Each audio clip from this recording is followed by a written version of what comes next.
eu sou Irene. E eu sou Sná. E hoje vamos te levar pelo mundo dos modelos atômicos. Você já parou para pensar sobre do que tudo é feito? Plantas, pedras, gente, animais, computadores, o universo.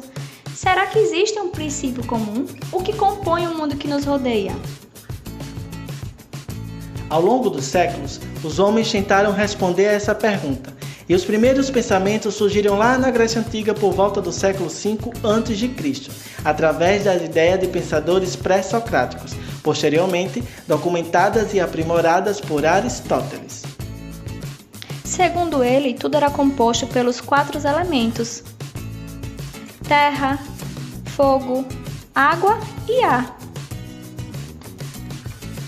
Essa ideia dos 4 elementos misturados ou combinados formarem todas as estruturas durou por muito tempo, até a Idade Média, e foi utilizada e adaptada pela Igreja, medicina e os alquimistas. Mas movidos pela curiosidade científica e suportados pelo experimento, ao longo da história, alquimistas e químicos descobriram que os elementos que formavam a matéria eram diferentes dos 4 elementos.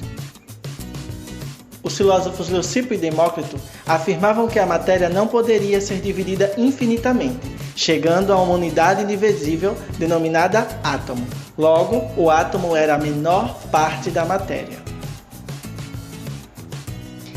Milhares de anos depois, o cientista John Dalton elaborou um dos primeiros modelos atômicos, e para Dalton, a matéria era formada por essas partículas extremamente pequenas, chamada átomo. Esses átomos eram como uma esfera maciça e indivisível. Mas espera aí, Dalton estava deixando passar alguma coisa?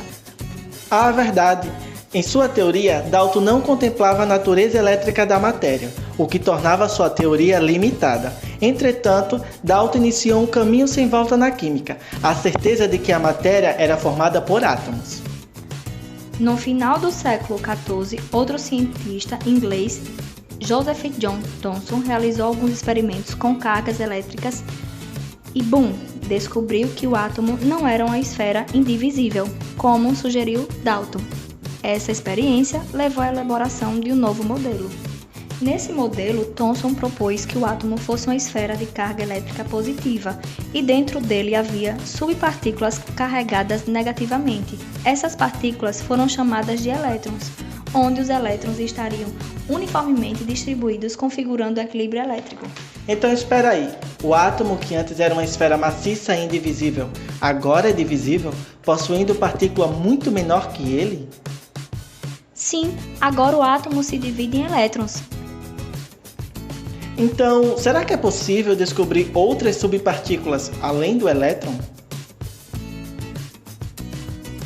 Sim, e foi isso que o cientista Ernest Rutherford fez utilizando a radioatividade. Ele descobriu que o átomo não era uma esfera, mas que na verdade era composto por um pequeno núcleo com carga positiva, e ao redor desse núcleo havia uma região negativa denominada eletrosfera. O átomo, que era apenas uma esfera sem estrutura no modelo de Dalton, divide-se em elétrons que estão dentro de uma esfera positiva no modelo de Thomson. Já no modelo de Rutherford, com a ajuda de seus colaboradores, descobriram o núcleo do átomo, que havia os prótons carregados positivamente e os nêutrons, que, como o nome já diz, não tem cargas. Será que agora chegamos ao modelo final? Não, o modelo de Rutherford existia algumas limitações, e uma delas era porque, segundo ele, os elétrons se deslocavam em órbitas circulares ao redor do núcleo, porém esse modelo contrariava a física clássica, uma vez que os elétrons perderiam energia e cairiam no núcleo.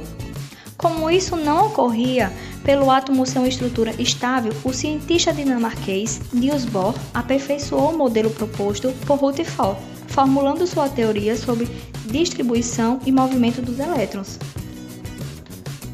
Ele diz que os elétrons descrevem ao redor do núcleo órbitas circulares, chamado de camadas eletrônicas, com energia constante e determinada. Cada órbita permitida para os elétrons possui energia diferente.